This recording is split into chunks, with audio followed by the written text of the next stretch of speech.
হঠাৎ আজ ভোর 3টের দিকে ফোন আসলো। ফোনে এত খারাপ খবর আসবে আমি ফোন রিসিভ করার আগে ভাবতে পারিনি। ফোনের ওপার থেকে কথা বলছিল আমার আরেকটা ফ্রেন্ড, আমার বেস্ট ফ্রেন্ড রুনু নাকি মারা গেছে। ওকে আমি ভালোবেসে নুনু বলেই ডাকতাম। আমি প্রথমে তো খুব রেগে গেছিলাম, ভোরবেলা নাটক করছিস। ও বললো সত্যি, বিশ্বাস করতে পারছিলাম না। আমি তো শকড হয়ে গেছিলাম, আমার খুব কষ্ট হচ্ছিল।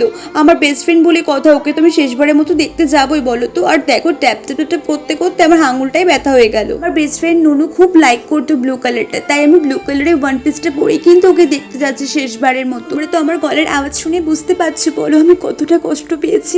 নুনু মারা গেছে নেশা করতো বলে, এত পরিমাণে বিমল আরো অনেক নেশা করতো। আমি ওকে বারবার বারণ করতাম, আমার কথা শুনতোই না। বিমল খেয়ে খেয়েও দাঁতের অবস্থা পুরো খারাপ। ওর এই লাল দাঁতের জন্য ওর বয়ফ্রেন্ডরা ব্রেকআপ করে দিত মিট করার পরই। আজকে আমি ওর জন্য শেষবারের মতো বিমল নিয়ে যাবো। এই সানগ্লাসটা কিন্তু নুনুই আমাকে গিফট করেছিল। ওর এই লাল দাঁত নিয়ে আমাকে ভয় দেখাস না নুনু। আমি নুনুকে দেখতে চাই।